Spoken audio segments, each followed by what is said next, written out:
So in this lecture we'll be starting with another important thinker, R.K. Merton. ठीक है. See how will we be covering R.K. Merton? Firstly, in this lecture I'll be talking about his criticism of the typical functionalist perspectives, right? Functionalism को वो कैसे criticize करते हैं, right? R.K. Merton was himself a student of Talcott Parsons. He was a structure functionalist, right? R.K. Merton was a structure functionalist. But उस time पे क्या हो रहा था कि क्लासिकल फंक्शनलिज्म जो था उसमें काफ़ी प्रॉब्लम्स क्रॉप अप हो रही थी, right? There were various deformities within classical functionalism. तो उसको काफ़ी जो क्रिटिक्स हैं, राइट, काफ़ी क्रिटिसिज्म हो रहा था बाय लॉट्स ऑफ क्रिटिक्स. तो इसको एड्रेस करने के लिए R.K. Merton wanted to reform और मॉडिफाई और रीपर्पस स्ट्रक्चर फंक्शनलिज्म, राइट? तो वो अपने ब्रांड का स्ट्रक्चर फंक्शनलिज्म देते हैं कि स्ट्रक्चर फंक्शनलिज्म कैसा होना चाहिए, राइट? कैसे एक रिसर्चर को स्ट्रक्चर फंक्शनल अप्रोच और स्ट्रक्चर फंक्शनल मेथडोलॉजी को फॉलो करना चाहिए, ठीक है.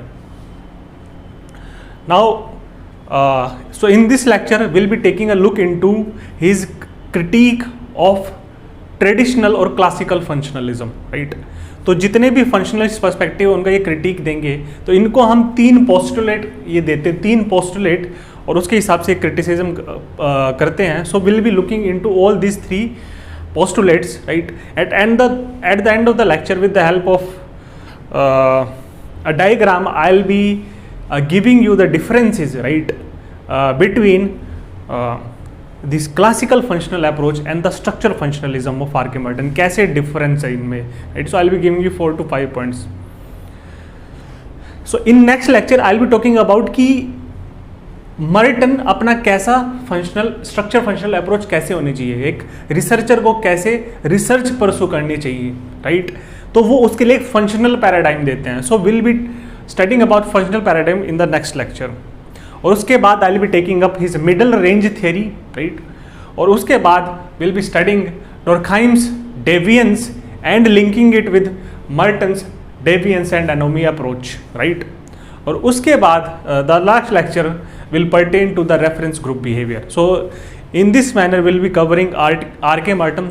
So there will be some 4 to 5 lectures pertaining to R.K. Merton. ठीक है.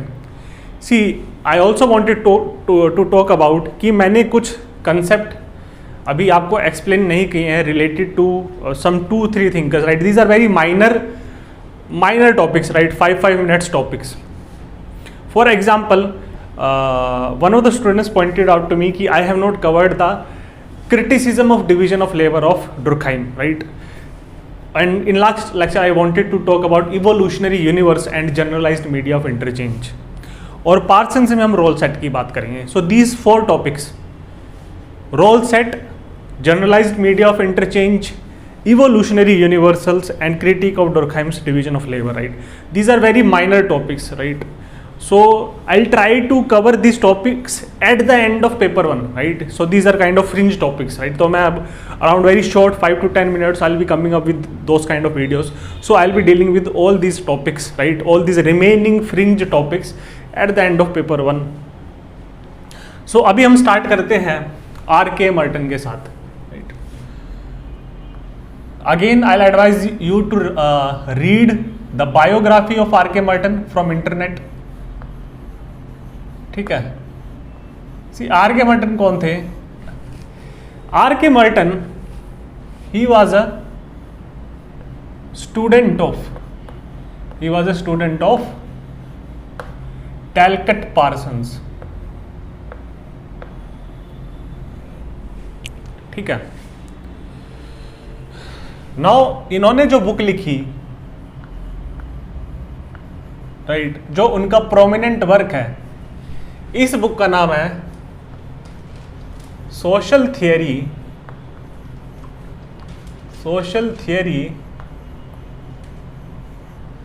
And social structure, right? ये इनका एक प्रोमिनेंट वर्क है, right. So you could quote this book while writing any of the answers pertaining to R.K. Merton, right. तो ये क्या है, सी इनका एम क्या था, he wanted to reformulate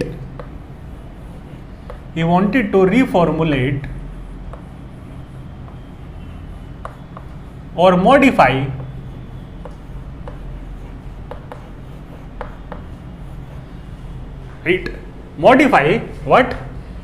modify functionalism. And why did he wanted to do that?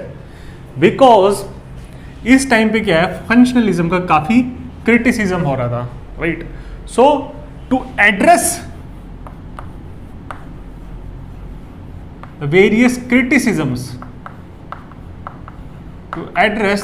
criticisms and shortcomings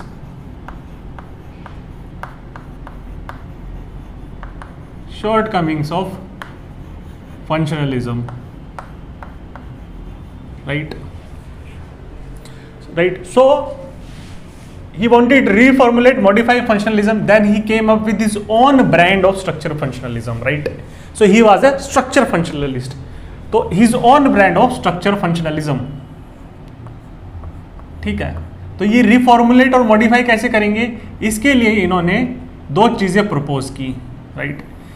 कि कैसे his brand of structure functionalism is different from the traditional or classical functionalist approach of various thinkers. हम देखेंगे कौन कौन से हैं, ठीक है. तो first he talks about is, इन्होंने क्या दिया, एक फंक्शनल पैराडाइम दिया कि फंक्शनल एनालिसिस सोशियोलॉजिकल रिसर्च में कैसे करना चाहिए. इन्होंने ये दिया functional paradigm, right. So next lecture में हम फंक्शनल पैराडाइम के बारे में पढ़ेंगे. इन today's lecture I will be talking about his critic of the traditional functional approaches, right. ठीक है. तो ये जो क्रिटिक में दे रहा हूं, आप ये इसको पार्सन्स के क्रिटिक में भी इंट्रोड्यूस कर सकते हो,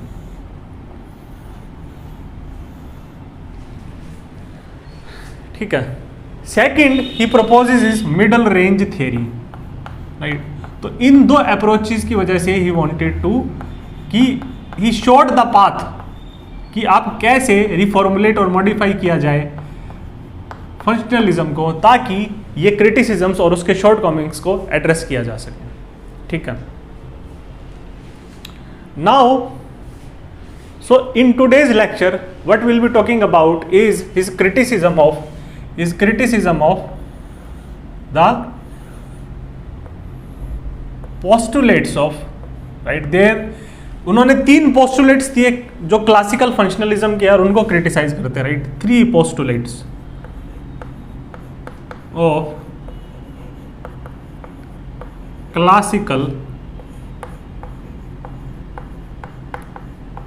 of classical functionalism, ठीक है. तो क्लासिकल फंक्शनलिज्म में कौन कौन से थिंकर्स आते हैं. सी बेसिकली जो मेन थिंकर्स हैं will be मालिनोस्की,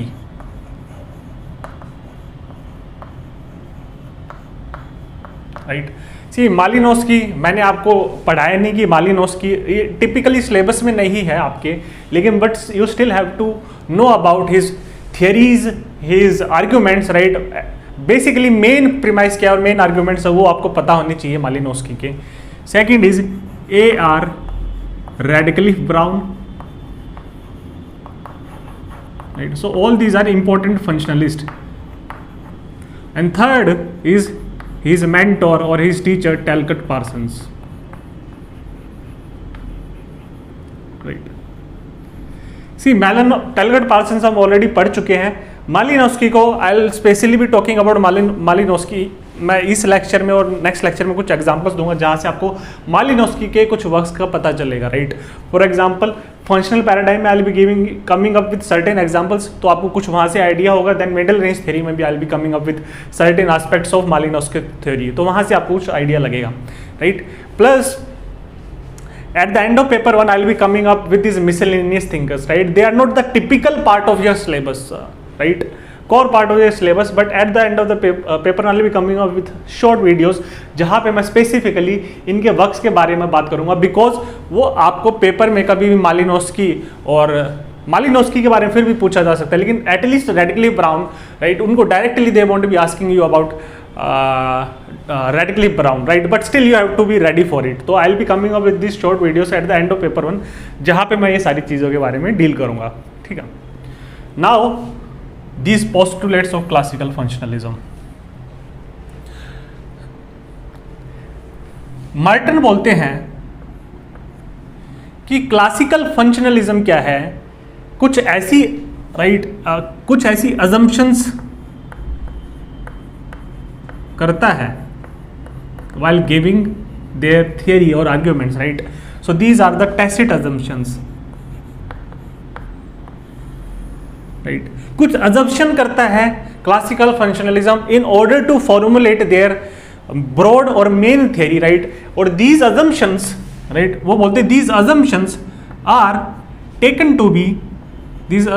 taken to be self-evidently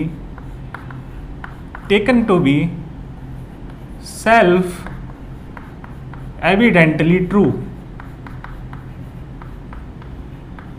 right. मतलब इनका क्या है, कोई जस्टिफिकेशन नहीं दिया जाता, ना ही इनका कुछ वैलिडेशन किया जाता है, right. They are taken as self evidently true these assumptions, और इन अजम्पशन के जो बेसिस पे क्या है फर्दर थ्योरी बिल्ड की जाती है, राइट. और वो बोलते हैं कि these assumptions should be put to empirical testing और investigation, right, ताकि उनकी ट्रूथनेस कि whether they are true or not, उनकी ट्रूथनेस और validity could be established.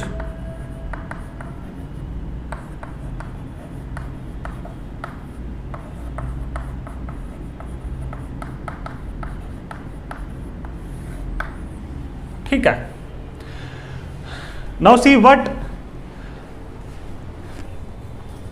Merton is talking about.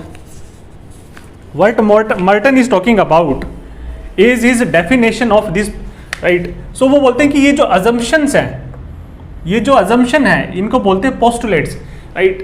तो postulate की technical definition क्या है, right? The technical definition of postulate is a statement,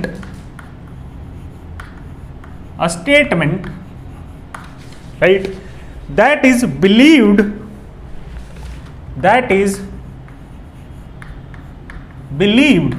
right? So this is the important word, believed, right, or accepted to be true, and forms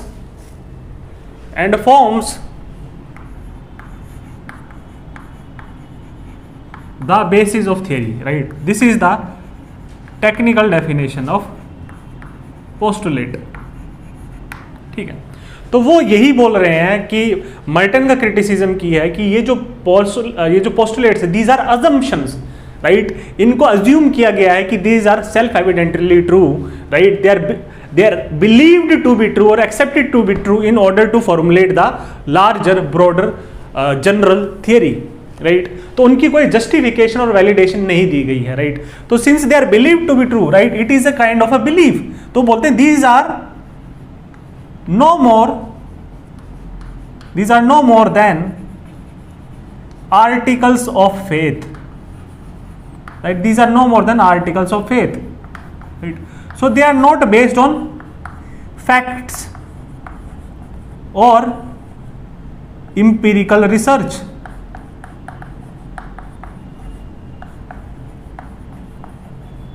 ठीक है. इसलिए उन्होंने बोला these are postulates, right? These are postulates of classical functionalism. तो सबसे पहले हम classical functionalism के इनके फर्स्ट जो पोस्टुलेट है उसके बारे में पढ़ते हैं जिनको इन्होंने क्रिटिसाइज किया, right. And this postulate is known as the postulate of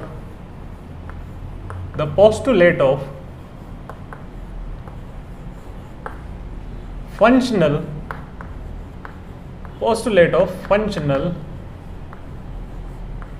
unity, right. और इसके बारे में मर्टन ऑब्जर्व करते हैं, right. He Merton observes and Merton says, right, that A.R. Radcliffe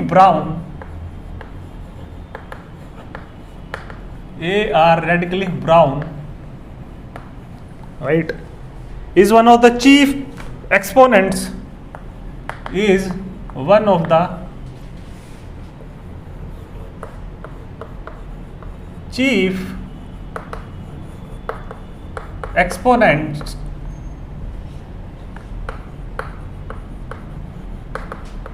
of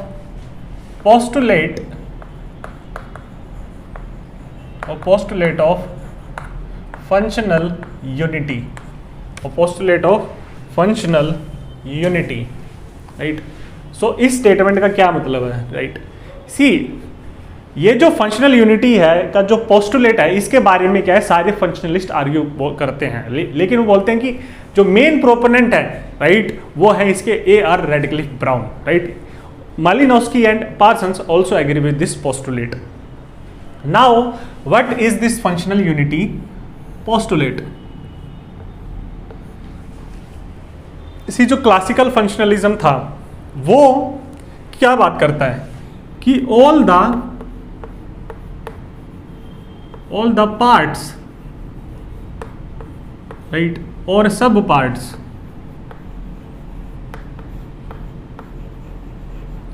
all the parts और सब parts of society, ठीक है, हमने पढ़ा था पार्सन्स में, सोसाइटी या फिर द टोटल सोशल सिस्टम और द बिगर सोशल सिस्टम और the one big social system, right. इसके पार्ट्स और सब पार्ट्स, या फिर इसको बोलते हैं Malinowski all the aspects of society, right. This is what Malinowski talks about the same thing in a different language, right. All the aspects of culture or society, right, all the aspects of culture or society, right।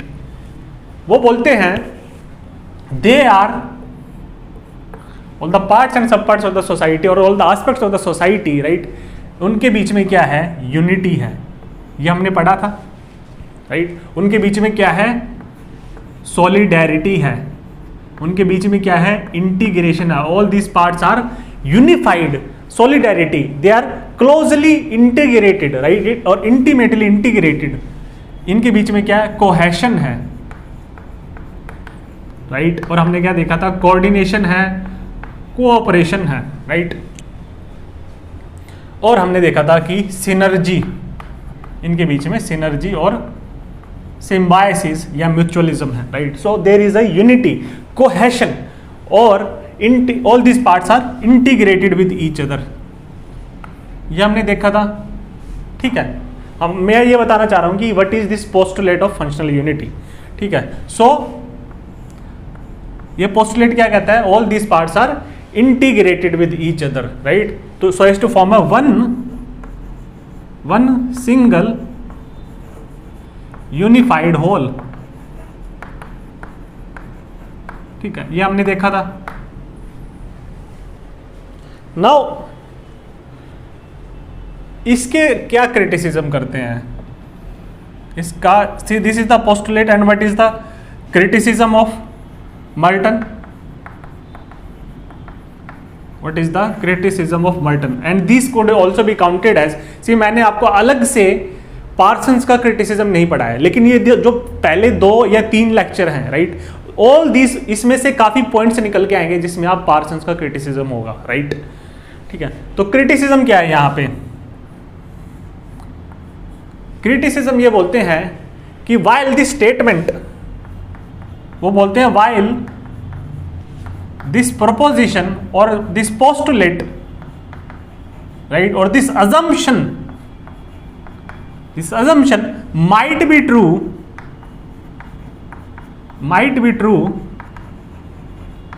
for simple small scale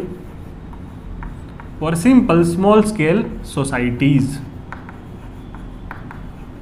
ठीक है, simple small scale societies के लिए ये शायद से ये statement ठीक हो सकती है। ठीक है, राइट। और यहाँ पे जब मैं यूनिटी की बात करता हूँ तो यहाँ पे मालिनोव्स्की की यूनिटी की भी बात करता हूँ, right. All the sub parts, sub institutions, right, all the sub systems और all the different aspects of society और कल्चर, और ये इसको बोलते हैं मालिनोव्स्की सोशल और कल्चरल आइटम्स, सोशल और कल्चरल आइटम्स और practices, right. Cultural items and practices, इनके बीच में क्या है, यूनिटी होनी चाहिए। ठीक है, तो पार्सन्स का क्या क्रिटिसिज्म है, और यहां से इस क्रिटिसिज्म के थ्रू पार्सन्स ये भी मर्टन का क्या क्रिटिसिज्म है, और इस क्रिटिसिज्म के थ्रू मर्टन ये भी बताना चाहेंगे कि मालिनोव्स्की और पार्सन्स कैसे डिफरेंट हैं, right. How is Parsons different from Malinowski. Now while this postulate or assumption might be true for simple small scale societies, क्योंकि वो बोलते हैं कि सिंपल स्मॉल स्केल सोसाइटीज हमने देखा था, फॉर एग्जाम्पल डोरखाइम, राइट। डोरखाइम जब बात करते हैं मैकेनिकल सॉलिडारिटी की, राइट, इन सोसाइटीज में क्या स्ट्रॉन्ग कलेक्टिव कॉन्शियंस है, क्या है, स्ट्रॉन्ग कलेक्टिव कॉन्शियंस है, मैकेनिकल सॉलिडारिटी है।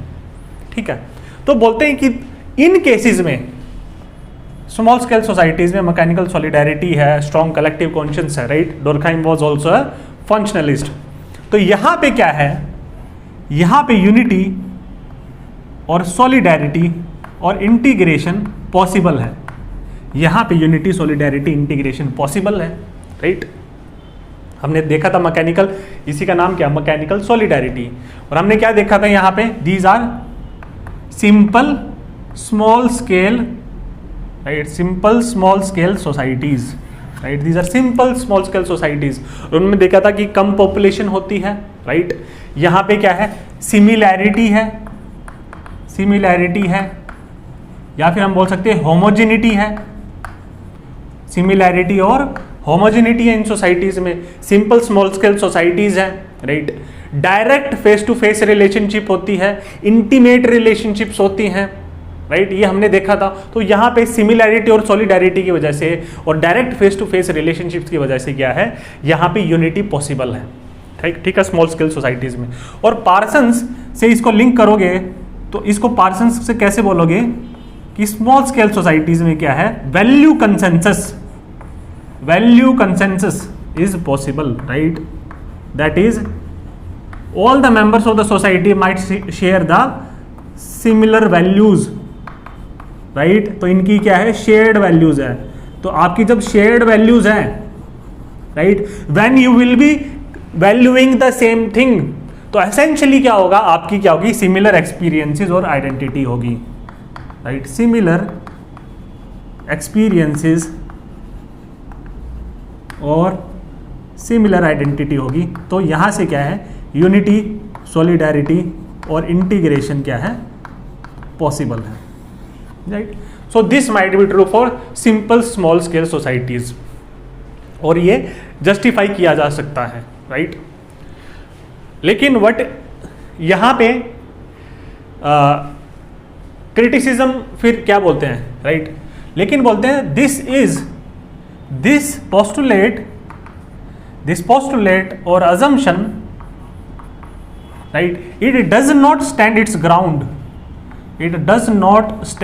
ground, right, or it is not true, it cannot be considered to be true, its ground in large scale, right, modern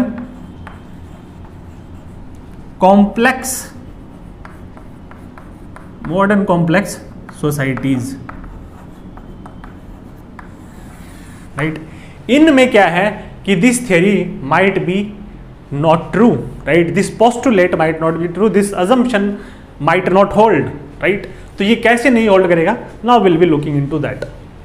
Now उस postulate के criticism को हम continue रखते हैं, तो बोलते हैं कि modern large scale complex societies में this postulate does not hold true, right, और does not is not able to hold its ground, right. तो बोलते हैं कैसे? वो बोलते हैं कि ये जो लार्ज स्केल सोसाइटीज है, वो बोलते हैं इनमें क्या है, हेट्रोजिनिटी है.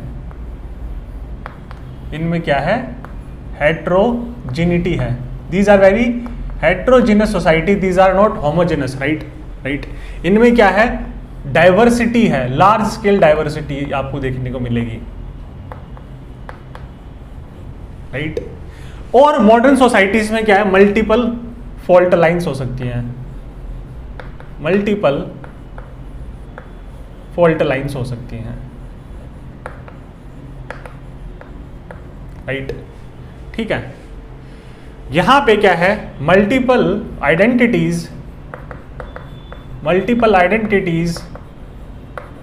या फिर हम बोल सकते हैं मल्टीपल और डाइवर्स, राइट, मल्टीपल और डाइवर्स वैल्यू सिस्टम्स हो सकते हैं.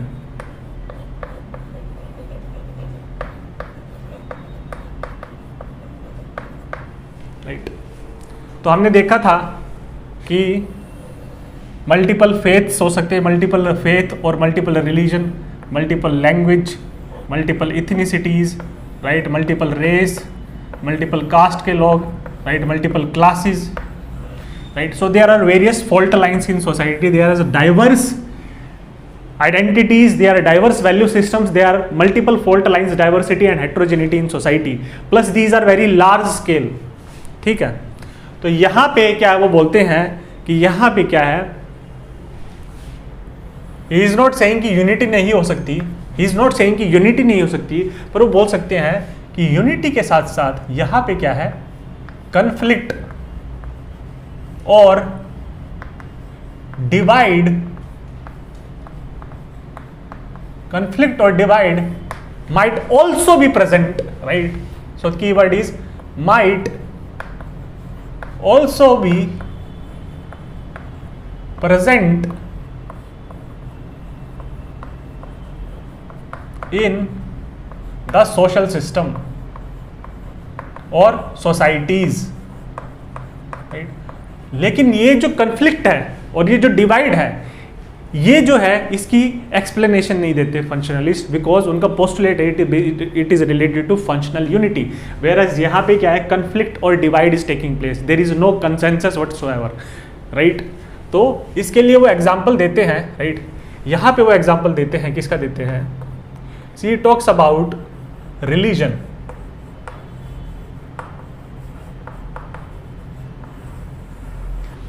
Right. Right, there are multiple religions within the society, right, और हर एक रिलीजन में भी क्या है, multiple sects could be there, right. और ईच रिलीजन रिप्रेजेंट्स क्या है, belief, a kind of world view of its followers, right, या फिर ideology, or it is a kind of value system. The religious values are there, right. So Hindu values are different from Islamic values, right, right. Similarly Christian values are different from Islam values, Islamic values, right. So multiple religions होते हैं, multiple sects हो सकते हैं, तो multiple identities हो सकती हैं. So this could religion, right. So बोलते हैं religion could lead to divide or conflict in modern societies, right. Modern societies में क्या है, religion could lead to divide, right. Whereas was the same religion was contributing to unity, solidarity, integration in small scale societies. हमने देखा था डुरखाइम का collective worship का concept, जिससे क्या है, सॉलिडेरिटी और इंटीग्रेशन जनरेट होती है. And religion worship is nothing but society worship, wherein they were worshipping their own solidarity, right? तो स्मॉल स्केल सोसाइटीज में क्या है, रिलीजन्स क्या है, they might lead to binding of different members of the society into one community, right? वहाँ पे solidarity, unity और integration generate कर सकते हैं। Whereas in modern society जहाँ पे मल्टीपल फेथ के लोग रह रहे हैं और with these multiple faiths they are in turn divided into multiple sects, so in modern societies religion could divide और produce conflict in modern societies, right? तो रिलीजन क्या है, सिंपल स्मॉल स्केल सोसाइटीज में क्या है, यूनाइट करता है, और रिलीजन क्या है, मॉडर्न सोसाइटीज में क्या है, डिवाइड करता है। ठीक है, तो हम देखेंगे कि फॉर एग्जाम्पल सेक्ट के बारे में बात करते हैं। Even within Islam Shia versus Sunni conflict is always there, right? Shia versus Sunni conflict is always there, ठीक है। Then you must have heard about the Buddhists versus Rohingya conflict, Rohingyas in Myanmar, right? ऐसी Arabs, right, versus Jews, that is Israel versus Palestine typical, और Israel versus Egypt, और Israel versus Saudi Arabia, तो वो वाला conflict आपको देखने को मिलेगा मिडल ईस्ट में, right? All these conflicts are based on religion, right? ठीक है, तो टेररिज्म, राइट, ये जो वायलेंस है, ये जो कॉन्फ्लिक्ट है terrorism, it is based on the religious fundamentalism. तो रिलीजन की वजह से ही कॉन्फ्लिक्ट और डिवाइड आ रहा है सोसाइटी में, राइट? मॉडर्न सोसाइटीज में, ठीक है। और similarly in India Hindus versus Muslims, right? We have seen various communal rights in India, right? The latest Delhi rights, and before that there are various rights in UP, right? For example, Muzaffarnagar rights were there. तो क्या है, religion is producing conflict in modern societies, right? Because religion क्या है, religion क्या कर सकता है, intra religious unity promote करता है, right? With in religion, right? उसमें भी सेक्ट के अंदर होती है इंट्रा सेक्ट यूनिटी बोल सकते हैं, इसमें भी अंदर आप अगर बोलोगे, इसका भी आप टिपिकली ब्रेक डाउन करोगे। Whereas religion will provide और lead to inter religious that is among the religions conflict और डिवाइड, ठीक है।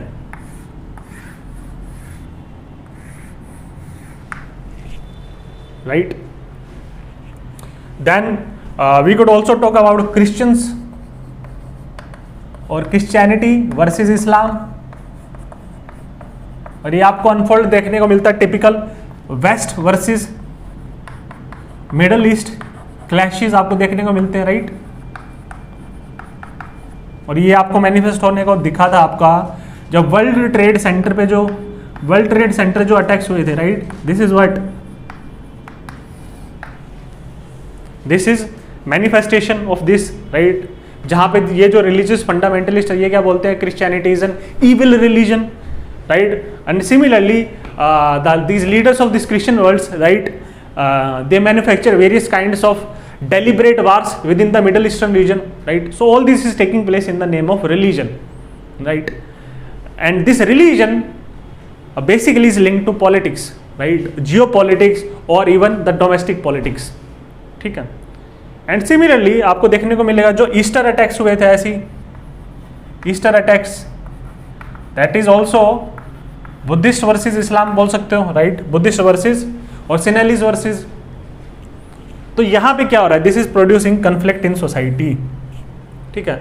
और even there is a scholar political scientist Samuel Huntington, right? इसको आप कोट कर सकते हो, राइट? ही टॉक्स अबाउट, वो बुक लिखते हैं क्लैश ऑफ सिविलाइजेशंस,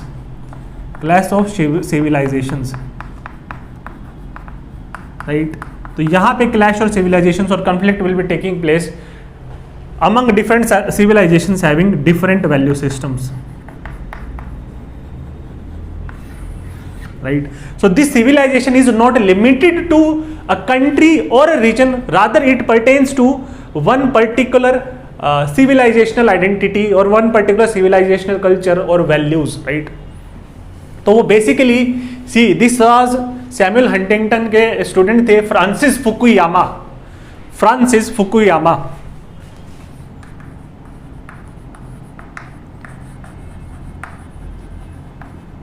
राइट, इन्होंने एक बुक लिखी थी the end of history,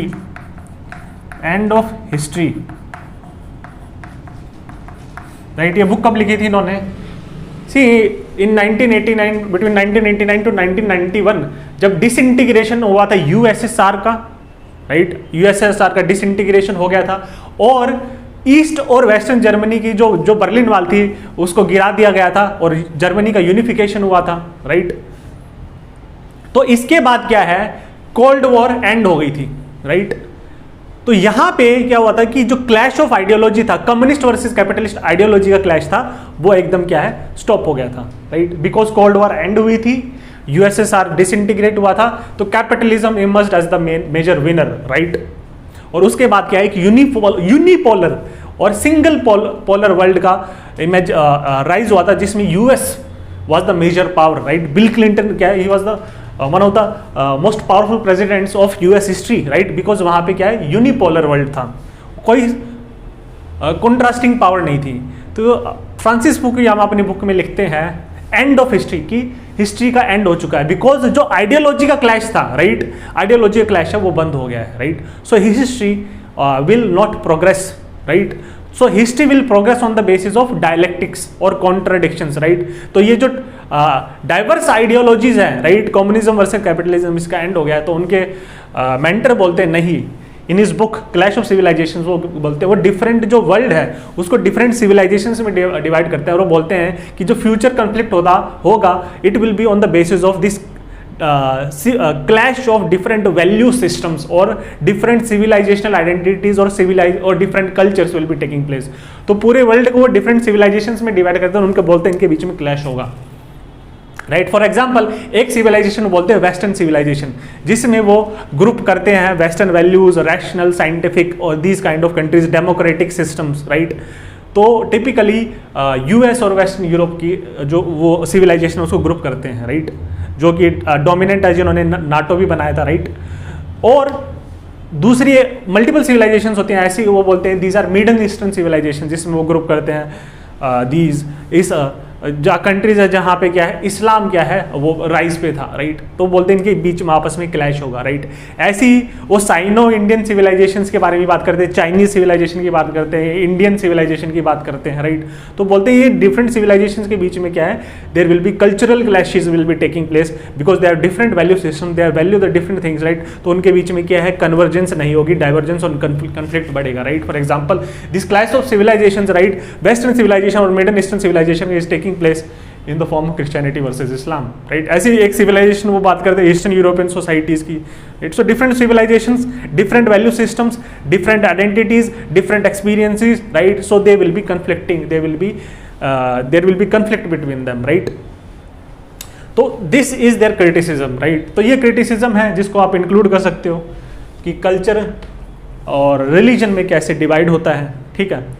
second, इसी का सेकंड जो व्यू पॉइंट है मर्टन का, अगर फंक्शनल यूनिटी है, राइट, अगर फंक्शनल यूनिटी का पोस्टुलेट उन्होंने दिया, मतलब different parts they are integrated, या all the aspects of the society are unified with each other, right, integrated. तो therefore change in one part, or since this part is linked to all other parts, there is close interrelationship between them, right, they are closely interconnected, or we can say they are closely interrelated with each other,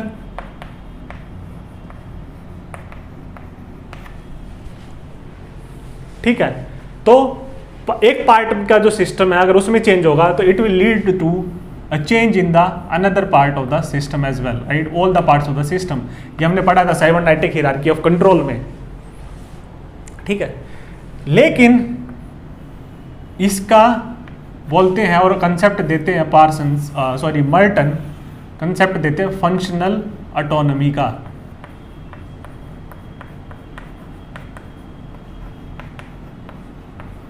autonomy का, ठीक है। वो बोलते हैं again the logic और argument is same. वो बोलते हैं वेयर एज इन आपका different parts of the society, first of all will be talking about again his same argument, similar manner में आर्ग्यूमेंट का अप्रोच करते हैं। बोलते हैं व्हाई दिस स्टेटमेंट और दिस पोस्टुलेट और assumption or this proposition, it might hold true, again the key word is might, it might hold true for simple small scale societies, ठीक है। इसके लिए it might hold true, why? Because again simple small scale societies बोलते हैं these are homogeneous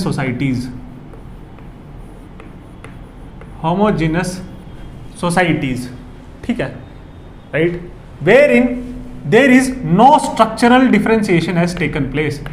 structural differentiation नहीं हुआ है। अगर स्ट्रक्चरल डिफरेंशिएशन आपको समझ में नहीं आ रहा है, then I advise you to refer back to the topic of social change and social order which I covered in the last lecture while I was dealing with Parsons, right?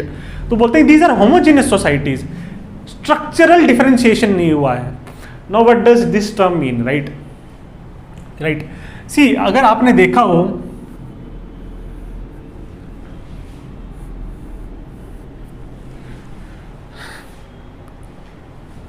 यहां पे आई will be talking about is, हमने देखा था जब हम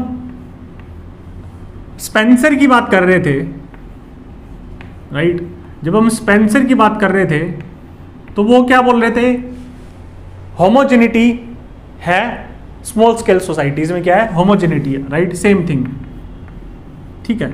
दे are like a small piece of lump, right, they are like a small lump, right, ऐसे गुच्छा सा बना हुआ है, like a small lump, right, जिसका कोई सोसाइटी क्या है, जिसमें क्या है, कोई डिफरेंशिएशन नहीं हुआ है, राइट।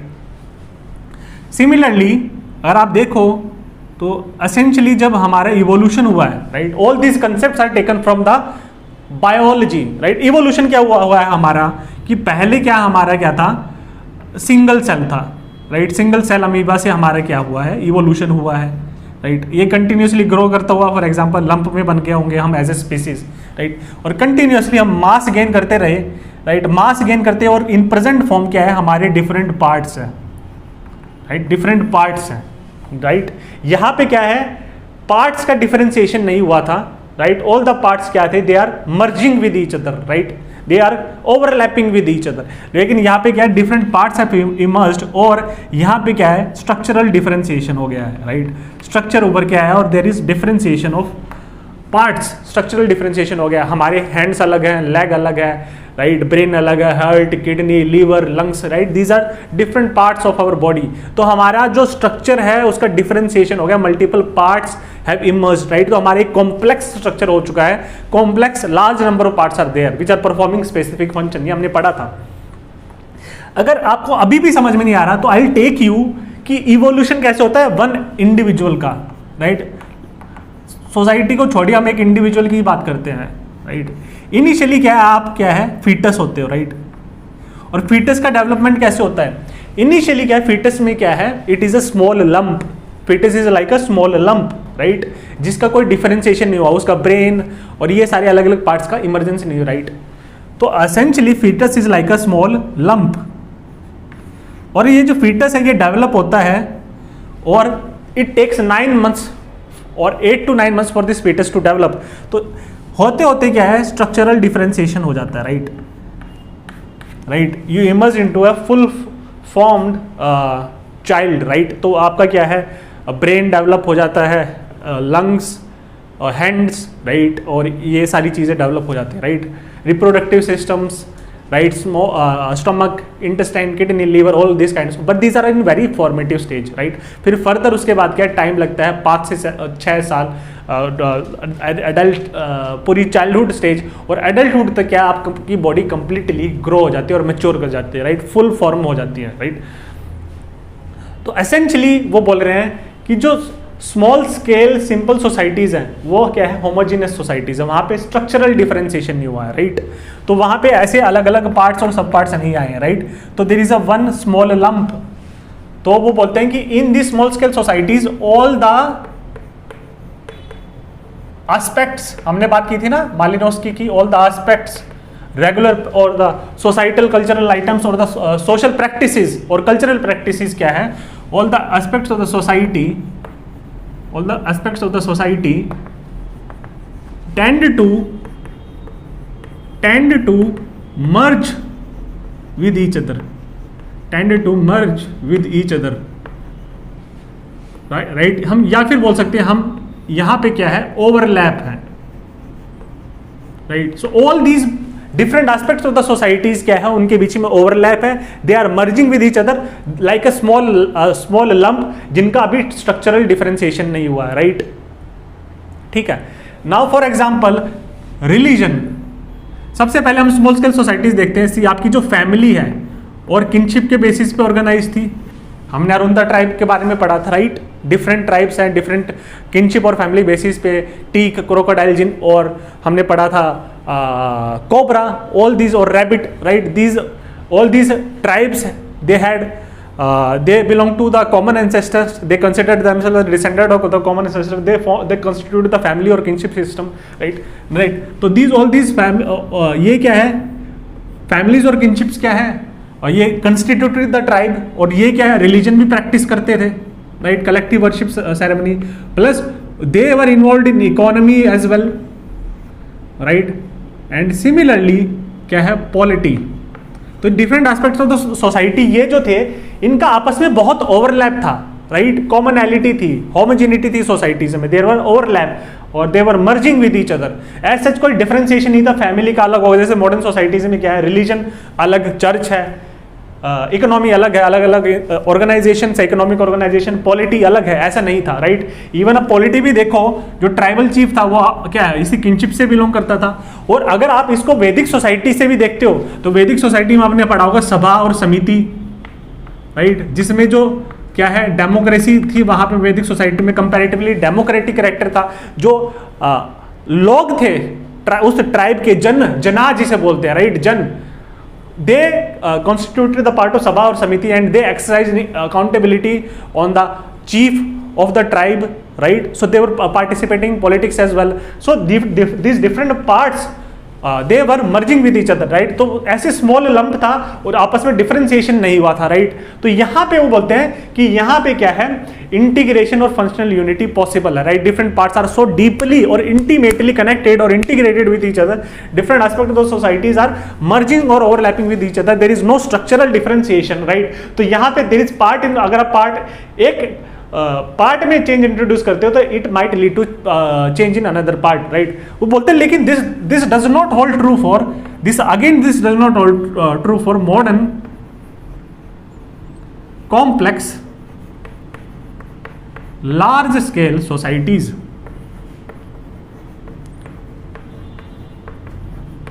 इनके लिए क्या है, ये होल्ड ट्रू नहीं करता है, राइट, ठीक है। वो बोलते हैं कि different parts of the sub parts क्या है, वो बोलते हैं कि it is a possibility if you introduce change in one institution, if you introduce a change in one institution, part or sub part of the society, right, the structure is so much complex that another part might be insulated from this institution, there might not be a close interrelationship between these institutions, right. तो इसमें क्या है, दूसरे जो institution में है इसमें कोई चेंज नहीं हो सकता है, राइट, पार्ट और सब पार्ट, राइट, सब पार्ट और पार्ट, या फिर डिफरेंट प्रैक्टिसेस और different aspects, right, there is a possibility, right. तो वो बोलते हैं कि इन इंस्टीट्यूशन की अपनी फंक्शनल ऑटोनॉमी हो सकती है, right, they might not be interconnected और inter related with each other, उनकी अपनी फंक्शनल ऑटोनॉमी होती है, and therefore the change introduced in one institution part sub part और aspect of the society might not lead to a change in another part sub part, because उनकी क्या एक insulated हो सकते हैं और उनकी खुद की फंक्शनल ऑटोनॉमी हो सकती है, right. So this was his criticism. Example, अगर आप चेंज इंट्रोड्यूस करते हो फॉर एग्जाम्पल हेल्थ सिस्टम में या एजुकेशन सिस्टम में in the modern times, right, then this change might not lead to change in religion, right?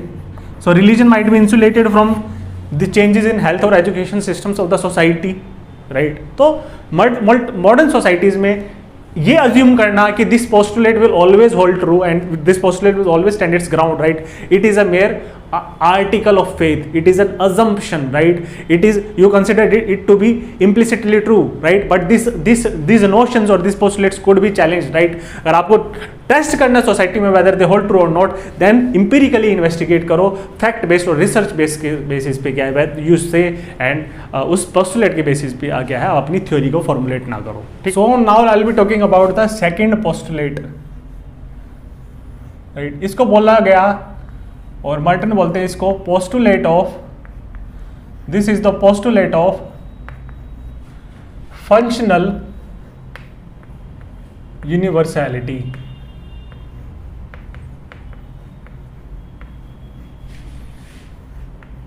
Functional universality. और Merton बोलते हैं कि ये जो पोस्टुलेट है इसके चीफ प्रोपोनेंट जो है, right, the chief proponent of this postulate is Malinowski, right. तो मैं मालिनोस्की का आपको एक कोट देता हूं. मालिनोस्की ने अपनी थ्योरी में ये बोला, right, in every type of situation, sorry, in every, this is the quote of Malinowski, in every type of civilization,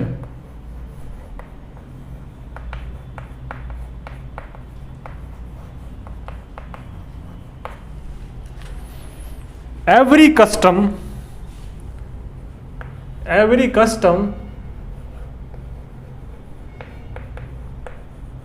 right, object, material object,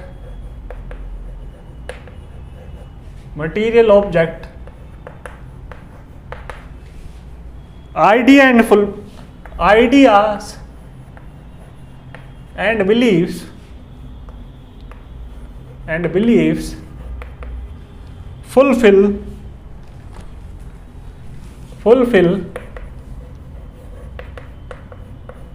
some vital function. तो इस स्टेटमेंट से क्या मतलब है?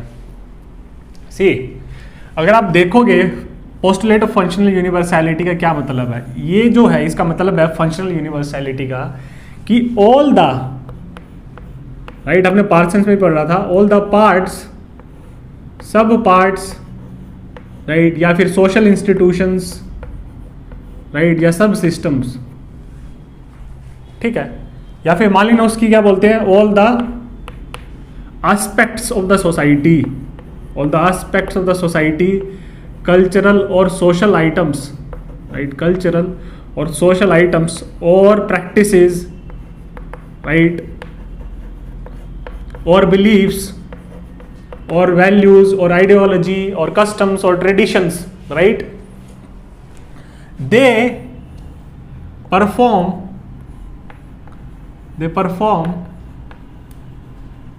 right certain functions, right, सारे क्या है कुछ ना कुछ फंक्शन परफॉर्म करते हैं, right. That is by performing these functions, अगर आप देखो they are meeting certain needs,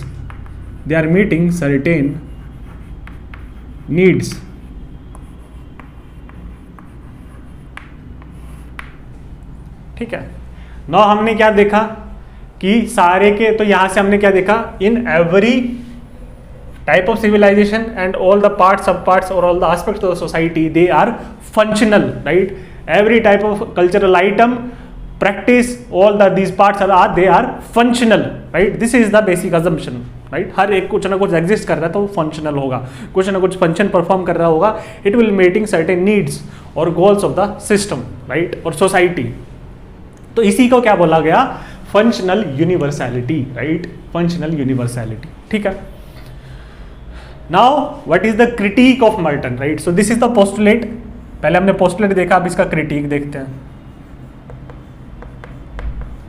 now the criticism of Merton. Merton बोलते हैं, राइट, द डिफरेंट पार्ट्स और सब पार्ट्स और different aspect of the society, right, they could be functional, they could be functional, right. मतलब उनकी क्या है, कुछ positive consequences हो सकते हैं, या they are performing certain positive functions, right. तो उनकी कुछ क्या है, यूटिलिटी और कंट्रीब्यूशन है towards the total social system of the society, right. They could be functional. और वो बोलते हैं they could also be dysfunctional,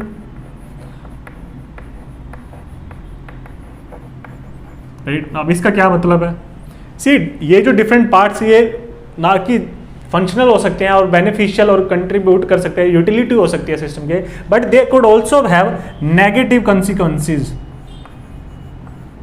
right. They could also have negative consequences और negative functions, right. So they are dysfunctional और harmful to the society. ठीक है. Then they could also be non-functional,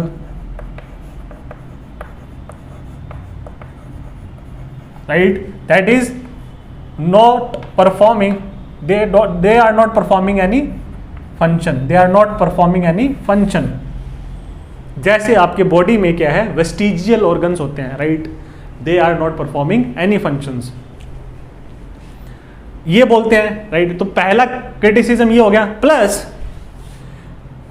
he asks a question whether these aspects of the society, cultural items or practices, or these parts, sub parts, social institutions, और बोलते हैं these are functional for whom, these are functional for whom,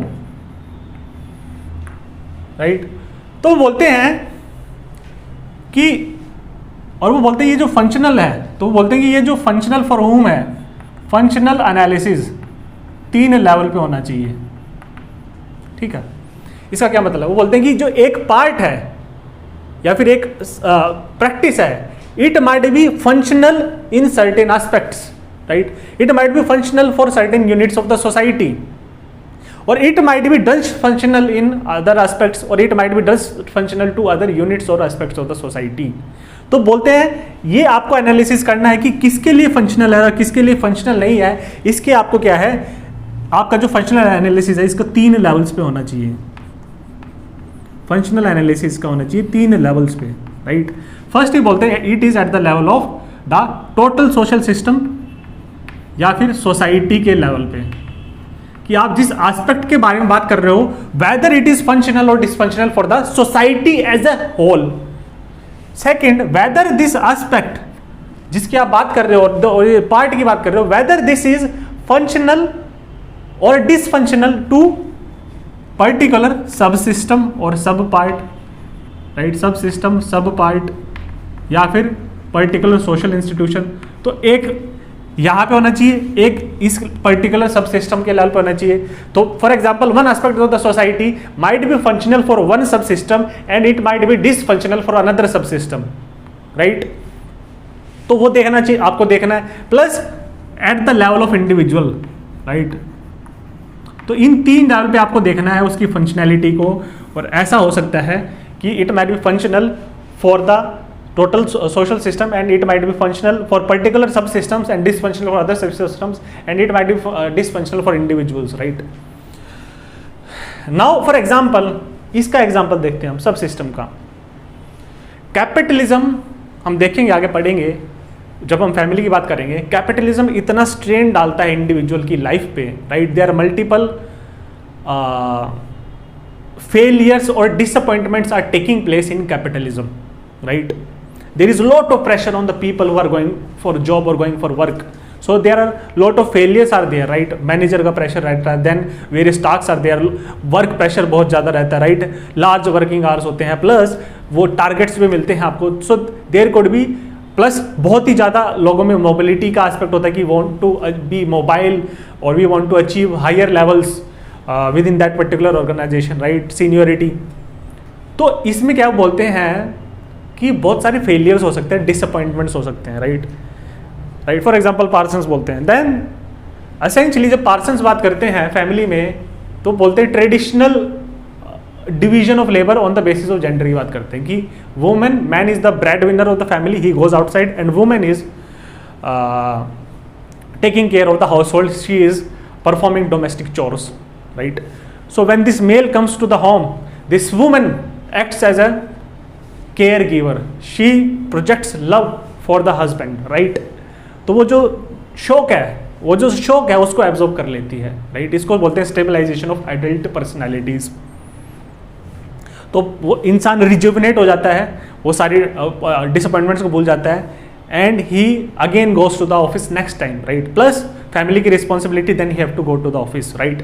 तो capitalism system तो perform कर रहा है, right? This capital और economic sub system is performing very efficiently, right? Whereas यहाँ पे क्या है, इट इज एडिंग स्ट्रेस, वो बोलते हैं it is adding stress on the nuclear families, right? जहाँ पे क्या है, खाली न्यूक्लियर फैमिलीज हैं, क्योंकि इंडस्ट्रियल रेवोल्यूशन में न्यूक्लियर फैमिलीज ज़्यादा हमने देखा था आती हैं, क्योंकि different individuals will be going to different places for work. आपका भाई कहीं अलग काम करे, आप कहीं अलग करोगे, तो जॉइंट फैमिली नहीं हो सकती, राइट? मोबिलिटी चाहिए इसमें, right? Even husband and wife could not be together in some of the instances, right? तो मोबिलिटी चाहिए, you visit different work places. तो यहाँ पे न्यूक्लियर फैमिली सबसिस्ट कर पाती है इन कैपिटलिज्म. तो कैपिटलिज्म को तो बेनिफिट पहुंचा रहा है, राइट? वो क्योंकि फैमिली क्या है, रिप्रोडक्शन भी कर रहा है, वर्कफोर्स भी प्रोवाइड कर रहा है, अप्रोप्रिएट सोशलाइजेशन भी कर रहा है, डिसिप्लिन भी डेवलप कर रहा है बच्चों में, और तीसरा क्या है कि रिजुविनेट भी कर रहा है मेल पर्सनैलिटीज़ को, क्या है, उनको स्टेबलाइज भी कर रहा है, so that they can work efficiently in the capitalism, right? Plus उनके ऊपर रिस्पॉन्सिबिलिटी है चिल्ड्रन की, they have to work, otherwise they will go destitute और poor, and how will they take care of the rearing of the young children. So it is very beneficial for capitalism, right? But वो बोलते हैं कि modern societies में क्या है, why's divorce taking place, right? मैं एक आपको क्या कंबाइन एस्पेक्ट्स बता रहा हूँ काफ़ी सारे स्कॉलर्स के, नॉट पर्टिकुलरली पार्सन्स, और मैं बता रहा हूँ कि कोई चीज़ की कैसे फंक्शनल हो सकती है वन पर्टिकुलर सब सिस्टम के लिए, डिसफंक्शनल हो सकती है अनदर सब सिस्टम के. तो कह रहे हैं इतना ज़्यादा स्ट्रेन प्रोड्यूस हो जाता है, there is so much expectations होती है न्यूक्लियर फैमिली में, हस्बैंड और wife they are dependent on each other, कि it becomes like a over burden circuit, right? जिसमें एक्स्ट्रा करंट फ्लो कर रहा है, एक्स्ट्रा डिमांड है, और बहुत बर्डन हो जाता है, और इसका शॉर्ट सर्किट हो जाता है, फ्यूज हो जाता है. तो दैट इज वाई कि फैमिलीज है ज़्यादा से ज़्यादा डिसफंक्शनल फैमिलीज होते जा रहे हैं, राइट? जहाँ पे क्या है, सेपरेशन आपको देखने को मिल रहा है, डाइवोर्स आपको देखने को मिल रहा है, राइट? तो इसका पॉजिटिव एस्पेक्ट तो कैपिटलिज्म पे, लेकिन नेगेटिव किस पे पड़ रहा है, फैमिली पे, right? So one aspect could be functional. तो इसको आपको देखना है, एनालिसिस करना है, whether that aspect is functional for the society as a whole, dysfunctional for the society as a whole, then sub system level पे देखना है, इंडिविजुअल पे. तो देयर आर 3 यूनिट्स और there 3 levels of functional analysis, plus हर एक aspect का function हो सकते हैं, डिसफंक्शन हो सकते हैं, नॉन फंक्शनल भी हो सकता है, right? Now I will be talking about is 3 examples I will be giving you in order to explain this concept. For example poverty आपको एस्पेक्ट पढ़ना है, राइट? देन पॉवर्टी हम बोल सकते हैं फंक्शनल फॉर होम, तो हम बोल सकते हैं it is functional, right? It perform some positive functions, right? आप ये नहीं बोल सकते पॉवर्टी क्या है, कंप्लीटली बेकार चीज है. वो बोलते हैं this is functional for non poor, जो नॉन पुअर है, वो आर नॉट पुअर, उनके लिए पॉवर्टी फंक्शनल है, राइट? हाउ? बिकॉज यहां पे क्या है, आपको चीप लेबर मिल जाता है, राइट? प्लस जो लोअर जॉब्स है, राइट? जो डेड एंड और menial jobs, right? For example manual scavenging menial jobs, right? They could be done, right? Non-poor won't be doing them, they will be employing the poor, the cheap labor, or they will be performing these dead and menial jobs, right? So poverty is functional. तो अगर poverty आपको देखना है, you won't be saying it is dysfunctional, you will be analyzing it at multiple levels, right? तो it is functional for non-poor, but It is dysfunctional for the poor. It is dysfunctional for poor.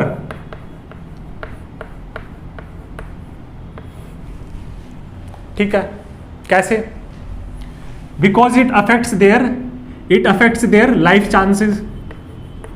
It affects their life chances.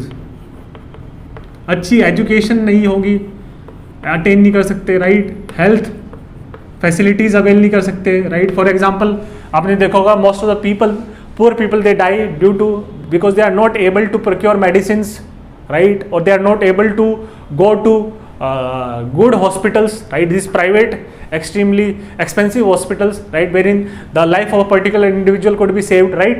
और इसको आप links कर सकते हो nutrition से भी, right?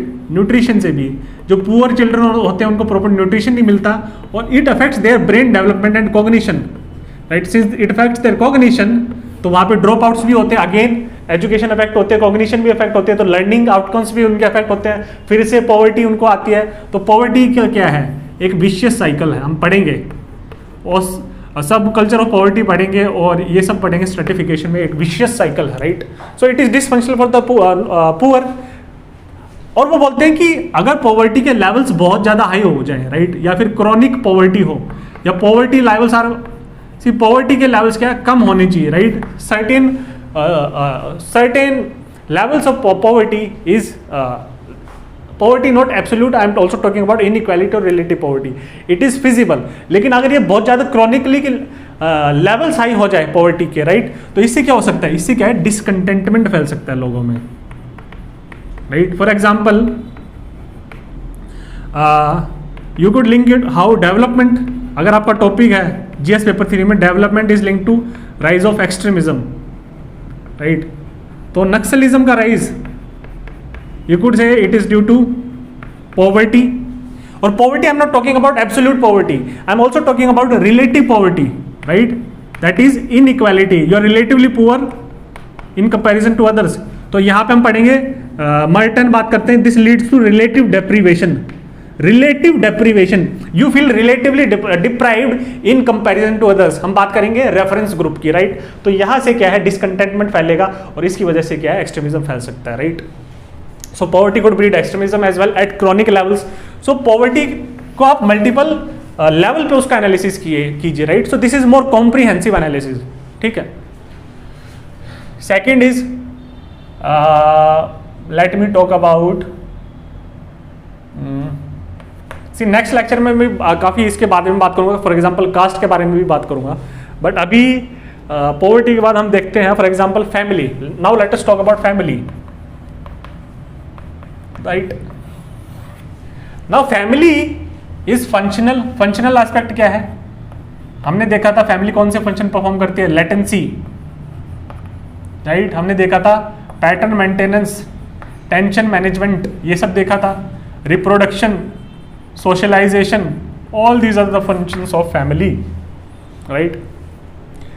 now family के क्या है? डिसफंक्शंस भी हो सकते हैं, आपको वो भी देखने हैं। फॉर एग्जाम्पल फेमिनिस्ट बोलते हैं, फेमिनिस्ट बात करते हैं, इसको डिसफंक्शनल एस्पेक्ट से देखते हैं फैमिली को, तो वो बोलते हैं family is the domain of domestic violence,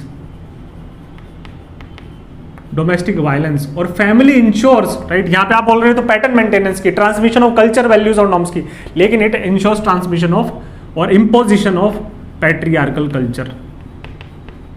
so it is dysfunctional as per feminist, right? And this is true to an extent, right? Similarly family के बारे में बात करते हैं, अब हम देखेंगे, चैप्टर पढ़ेंगे जब फैमिली का। Family essentially creates we versus they mentality, right? ये वर्ल्ड को दो पार्ट्स में डिवाइड कर सकती है, दो पार्ट्स में डिवाइड कर देती है वर्ल्ड को। One is the world of family, your family, and one is the world of outsiders, right? The they means outsiders, right? So आपको क्या है? you should only be trusting your family members and not the outsiders, right? You should be suspicious of outsiders, right? or distrustful of outsiders, right. So it divides और it create barriers, right. तो पूरे world में क्या ये division भी लेके आती है, राइट. डिफरेंट फैमिलीज पूरे वर्ल्ड में ऐसे डिवाइडेड हैं और उनके आपस में क्या इंटीग्रेशन नहीं हो पा रहा, बिकॉज ये we versus they mentality produce करती है. ठीक है. Now these are the various dysfunctions of family. Now another I will be talking about is for example alcoholism. Let us talk about another important aspect of society is alcoholism, right. ये हमेशा debate में रहता है कि alcohol पे पूरा ban लगना चाहिए या नहीं लगना चाहिए. अब अल्कोहलिज्म के dysfunctions you all know, right. Alcoholism जब ज्यादा होता है तो क्राइम रेट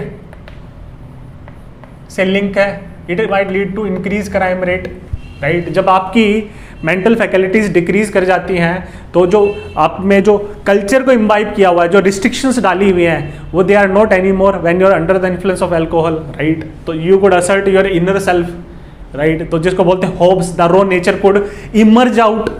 ठीक है. आप you are not aware of the consequences of action, तो क्राइम रेट बढ़ सकता है, right. Second, it might lead to domestic violence.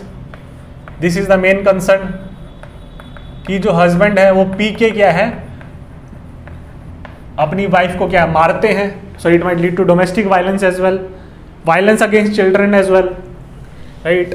So it might produce dysfunctional families. अगर हस्बैंड क्या कंटिन्यूसली पीते रहेंगे, सो डाइवोर्स होता रहेगा, सेपरेशन होता रहेगा, तो dysfunctional families, right. So this could be multiple effects of alcohol, right. Health पे भी इंपैक्ट करता है. So these are various dysfunctions of alcohol. ठीक. Then there are some certain functions of alcohol and that is why क्या है कुछ states में there is a ban on liquor, where in most of the states there is no ban on liquor, right. Why functions है? because it produce jobs. पूरा supply और जो chain है, supply chain है, राइट. प्रोडक्शन डिस्ट्रीब्यूशन जो होता है उसमें क्या वेरियस जॉब्स प्रोड्यूस होती हैं, राइट. देन प्रोडक्शन हो रहा है तो ये माइट लीड टू जीडीपी भी आपका लेके आता है. प्लस टैक्स कलेक्शन भी सरकार का मेजर जो सोर्स है वो अल्कोहल है टैक्स कलेक्शन का, राइट. और ये जो टैक्स कलेक्शन है सरकार ये जो पैसा है इसको फिर से वेलफेयर पे खर्च कर सकती है या फिर सब्सिडीज दे सकती है. तो आपको क्या है उसके मल्टीपल लेवल ऑफ एनालिसिस करना पड़ेगा, राइट. तो अल्कोहलिज्म में फिर आपको एसेस करना पड़ेगा इंडिविजुअल पे क्या इंपैक्ट है, अदर सब सिस्टम्स पे इंपैक्ट है, टोटल सोशल सिस्टम और सोसाइटी पे क्या इंपैक्ट है, राइट. और इसको क्यूमुलेटिवली एनालाइज करने के बाद पार्सन्स इंपॉर्टेंट कंसेप्ट देते हैं, that is he talks about कि फिर आपको क्या है एग्रीगेटली ये देखना पड़ेगा वेदर कि इसका ओवरऑल पॉजिटिव एस्पेक्ट है या फंक्शनल है या नहीं है, ओवरऑल फंक्शनल है या ओवरऑल डिसफंक्शनल है. आप सारे लेवल ऑफ एनालिसिस किए, क्यूमुलेटिवली देखिए, उसके बाद क्या आप उसका एक नेट निकाल लिए, राइट. एक एग्रीगेट निकाल लिए, उसके बाद देखिए whether it is overall functional for the society और नॉट, और whether it is overall dysfunctional, right. So इसको उन्होंने बोला, वहां पे उन्होंने दिया था फंक्शनल ऑटोनॉमी का कंसेप्ट, यहाँ पे वो देते हैं नेट बैलेंस ऑफ फंक्शनल. आप नेट बैलेंस देखिए और net balance of functional consequences, right. Positive negative सबका देखिए और उसका क्या है एक एग्रीगेशन कीजिए, एक बैलेंस निकालिए, नेट बैलेंस. देन यू से weather it is overall functional, weather it is predominantly functional और प्रीडोमिनेंटली डिसफंक्शनल, राइट. वो भी क्यों देखेंगे कि ये प्रीडोमिनेंटली डिसफंक्शनल है तो आप उसको चेंज भी करना पड़ेगा, right. You have to change that because it is a very negative aspect of the society, you need to change that. I'll be talking about the third and final postulate, right. This is the final criticism, and he says this is the postulate of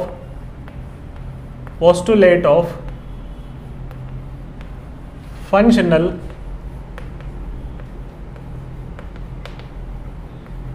indispensability. Postulate of functional indispensability. इसके बारे में वो क्या बोलते हैं, right. सी अगर हम देखें तो हम बोल सकते हैं कि this postulate is a corollary, right. और हम बोल सकते हैं it is a kind of a extension of the combination और corollary of postulate 1 plus postulate 2. right? The postulate of functional unity and the postulate of functional universality, उसका क्या है? It is a kind of a corollary और culmination और extension है, right? ठीक है, ये इन्होंने क्यों बोला?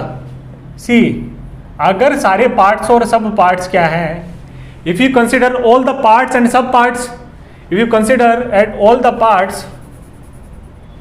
if you consider all the parts as functional, right, all the parts have utility, all the parts perform certain positive consequences, right, plus all these parts are unified together, उनके बीच में consensus है, right, उनके बीच में consensus है, right, unity है और इंटीग्रेशन है, राइट, तो हम बोल सकते हैं कि these parts, right, these parts are absolutely indispensable, are absolutely indispensable, right, और हम बोल सकते हैं it is absolute necessity, and without these parts और कल्चरल आइटम्स और प्रैक्टिसेस क्या है, the system could not survive, so they are very critical for the maintenance, survival and growth of society, ये हम बोल सकते हैं, right, so they are indispensable. अगर इनकी कोरोलरी ले और कल्मिनेशन लेवल 2 का, तो these are indispensable. Now this is the postulate. इसका क्रिटिसिज्म क्या है? इसका क्रिटिसिज्म ये देते हैं मर्टन कि अगर आप सारी चीज़ों को इंडिस्पेंसेबल करोगे, then essentially you are saying कि everything which exists in the society is functional, right? So every aspect of the society, every existing aspect of the society, every existing aspect of the society is considered functional, और यही justification दी गई है उनकी existence के लिए, rather they are indispensable or they are absolutely necessary for the maintenance, survival and growth of society, right? तो essentially वो बोलते हैं कि यही है, इसी की वजह से क्रिटिसिज्म होता है कि अगर वो इंडिस्पेंसेबल है तो आप क्या है उसको you can not done away with it, right? So इसी वजह से क्या है, आप जब सारे एस्पेक्ट्स को ऐसे देखते हो, एसेंशियली क्या है, आप सोसाइटी में चेंज की बात नहीं कर रहे हो, right? Because everything is indispensable, then you do not want to change that particular aspect of the society, all the aspects of the society, because all the aspects are indispensable, they are functionally there is functional universality, functional indispensability is there, right? तो इसी की वजह से इसका criticism आता है कि इसको स्टेटस क्वाइस्ट बोला जाता है फंक्शनलिज्म को, right? Because they are anti change, right, anti change,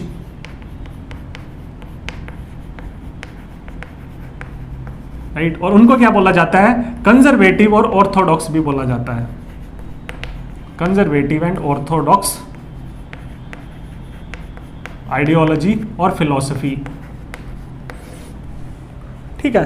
तो इसमें तो कोई सोशल चेंज नहीं आएगा सोसाइटी में, there will be no social change in society, it does not account, you could write this down, it does not account for any social change in society, rather social reform भी नहीं हो सकता society में, right? Because when everything is considered indispensable, then even evil practices, because these are practices. Now Malinowski बोलेंगे these are practices, they are existing, so they would be functional for the society, they have performing positive functions. Whereas अगर आप बात अगर evil practices करें, अगर सती को ऐसे देखा जाता तो क्या राजा राम मोहन रॉय इसको क्रिटिसाइज करते और इसको क्या बैन किया जाता इंडिया में, राइट? नहीं किया जाता, बिकॉज अगर उसको आप पॉजिटिवली देख रहे हो, then it is indispensable, it is performing certain function for the society, तो it is promoting, it is anti change, status quo, it is conservative and orthodox, right? ऐसे ही फीमेल इन्फेंटिसाइड और फीमेल फिटिसाइड भी आप बोलोगे it is functional for the society. तो ये evil practices को क्या है, आप जस्टिफाई कर रहे हो, राइट? इविल प्रैक्टिसेस को आप जस्टिफाई कर रहे हो। And similarly there could be another things, right? For example, casteism or caste oppression, उसको भी justify कर रहे हो, even caste is, then you will say it is functional for the society, ठीक है? So this is the criticism of Merton। तो Merton बोलते हैं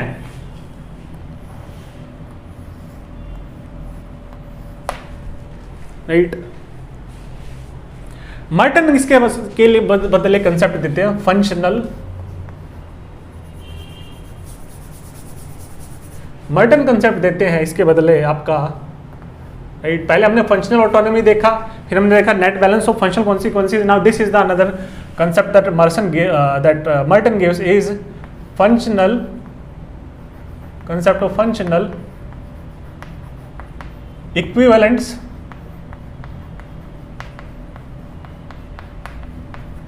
functional alternatives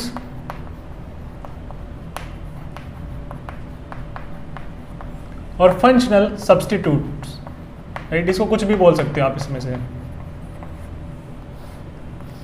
राइट। तो मर्टन बोलते हैं change could be introduced in the society because the same functions could be performed, same function could be perform और same needs could be met by another change aspect of the society. और उसको बोलते हैं कि उसकी जगह क्या है, आप नया एस्पेक्ट और नया इंस्टीट्यूशन क्या है और उसका एक फंक्शनल इक्विवेलेंट आप इंट्रोड्यूस कर सकते हो सोसाइटी को। It is a substitute and there by social change is possible because same functions could be performed और same needs could be met by these functional equivalents, right. तो इसके लिए वो एग्जांपल देते हैं। For example religion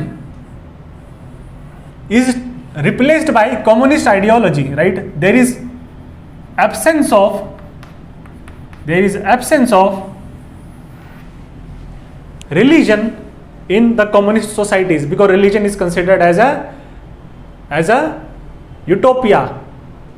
It has dysfunctional aspects, right? Marxist उसको criticize करते हैं, right?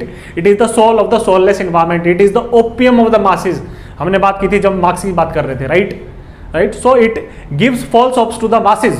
सो रिलीजन को plus it leads to propaganda and तो इसको इसकी जगह रिप्लेस करते हैं कम्युनिस्ट आइडियोलॉजी। तो same functions could be meet by communist ideology, right.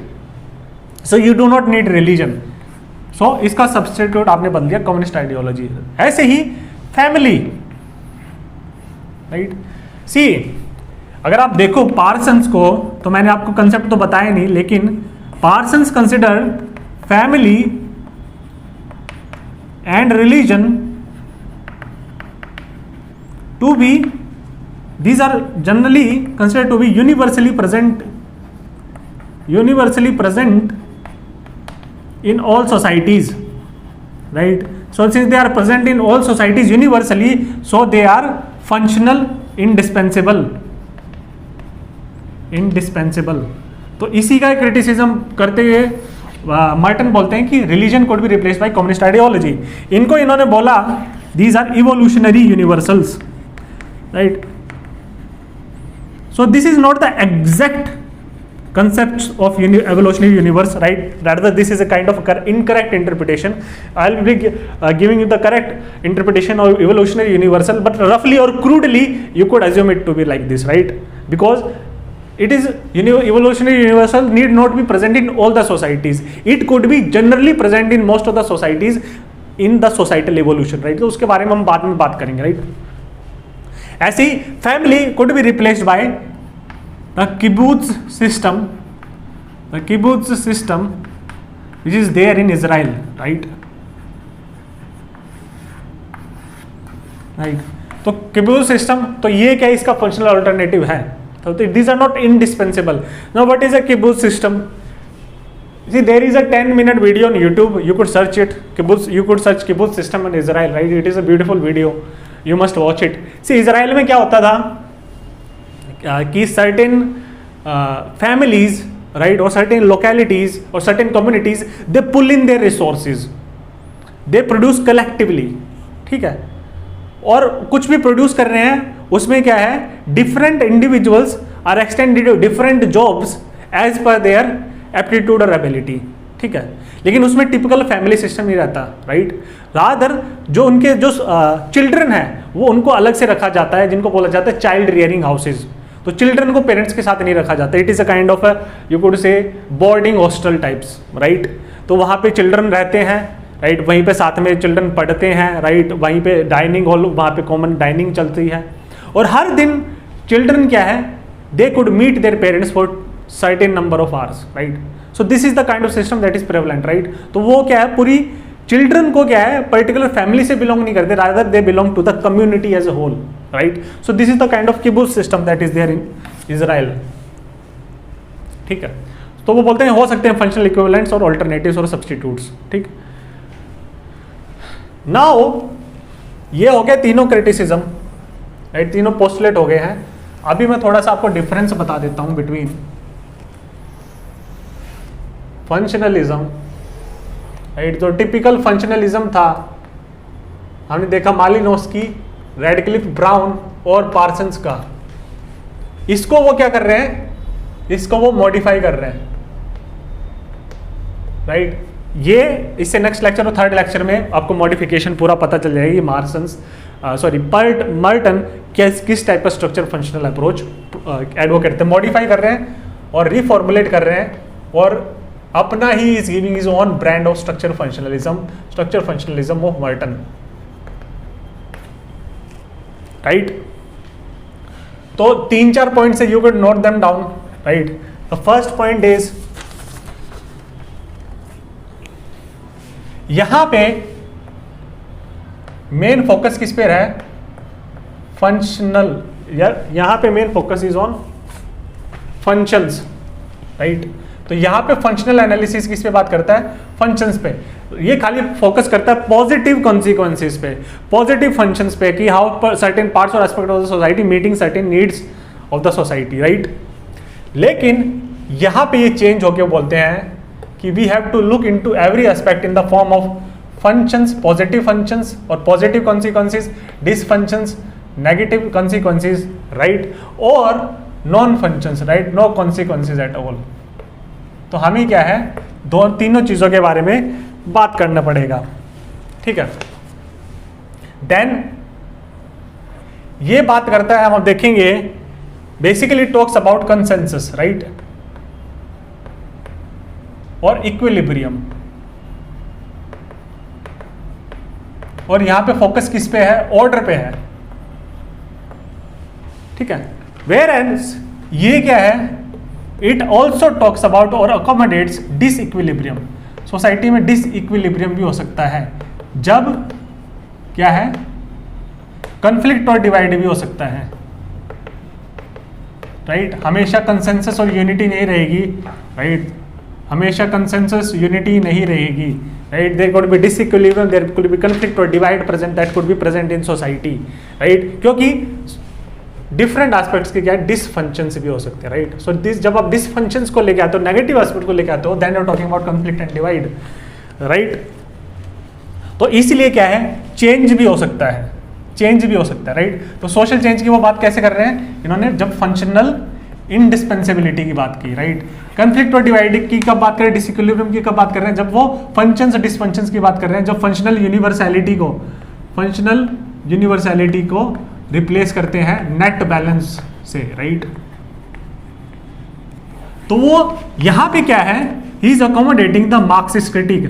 Marxist यही बोलते हैं कि जो फंक्शनलिस्ट हैं, they are obsessed about order, right. This is the criticism, they are obsessed about order in society. They do not take into account the conflict और divide present in the society और the disequilibrium present in the society. तो वो इसको भी accommodate करते हैं, right. When you look into dysfunctions, right, तो आपको पता चल जाए.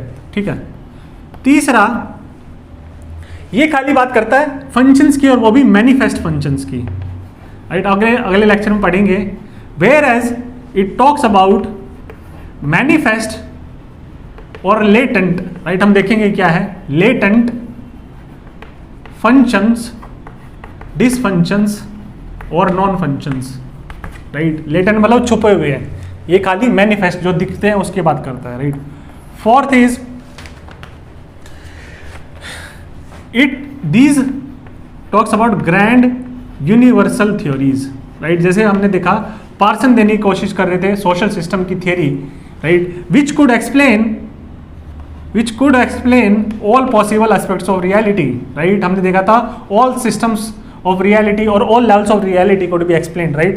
all, क्योंकि सिस्टम, सोशल सिस्टम ने देखा था दो बंदों के बीच में भी हो सकता है, पूरी इंडिया एज ए नेशन पूरे वर्ल्ड के बीच में, आप उसको डिफरेंट उस पे लेवल पे अप्लाई कर सकते हो सोशल सिस्टम को, राइट, हमने पढ़ा था। तो grand universal authority which could explain all aspects of social reality.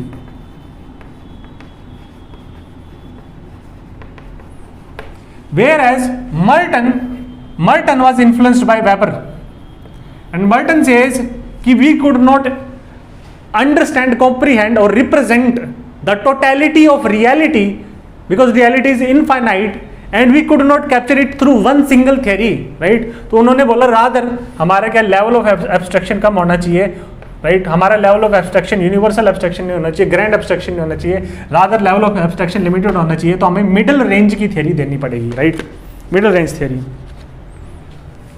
यहाँ पे क्या बातें चलती हैं आइडियोलॉजी के बेसिस पे और अजम्पशन के बेसिस पे, राइट, कुछ कंक्रीट रिसर्च नहीं हुई है, कंजेक्चर्स और आप बोल सकते हो स्पेकुलेशंस के बेसिस पे। या फिर हम बात करते हैं, मर्टन बात करेंगे it is based on logic, right, and reason. जैसे मेटाफिजिकल नॉलेज क्या है, it is based on logic. अगर देर इज हमने बात किया था बिटवीन मेटाफिजिकल और साइंटिफिक स्टेज में क्या डिफरेंस है, कौन बात करते हैं, metaphysical is based on logic, right, this abstract logic, ये क्या है, एब्स्ट्रैक्ट लॉजिक और एब्स्ट्रैक्ट रीजन पे बेस्ड है, राइट, तो it is metaphysical. For example if there is a smoke coming out of the mountain then their logic will be कि there must be fire there, right, लेकिन आपने क्या है, this is logical और rational हो सकता है, लेकिन this is not empirical. Empirical मतलब you go down to the field, you observe, you collect fact, you collect data, then research, तो इंपिरिकल ऑब्जर्वेशन नहीं है, राइट। सो यहां पे वो बात करते हैं in his approach he is talking about empiricism, right, research,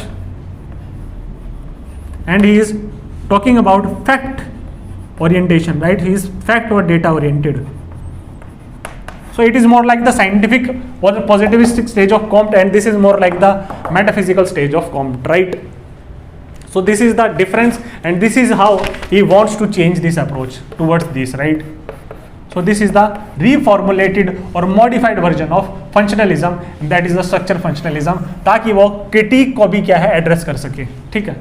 So this is the basic introduction lecture of the nature of structural functionalism और these three postulates और उनका criticism कैसे दिया, राइट। यहाँ से पार्सन्स का भी criticism निकाल सकते हैं इन 2-3-4 पॉइंट्स को लेके, राइट। यहाँ पे आप इसको बेसिस पे भी criticism लगा सकते हो कि talks about grand theories, whether middle range theory की बात करें, it is based on ideology, rather it should be based on empirical research, right, it talks consensus, it is not talking about the conflict or debate, right, all this is a critique of Parsons as well, right. So in the next lecture हम बात करेंगे कि अच्छा अगर ये नहीं है तो आपको थ्योरी, आपको क्या है, फंक्शनल एनालिसिस कैसे करना चाहिए, स्ट्रक्चर फंक्शनल अप्रोच कैसे फॉलो करनी चाहिए एक रिसर्चर को, तो वो अपना एक पैराडाइम देंगे मर्टन, उसको बोलते हैं functional paradigm. So in next lecture will be talking about functional paradigm of Merton.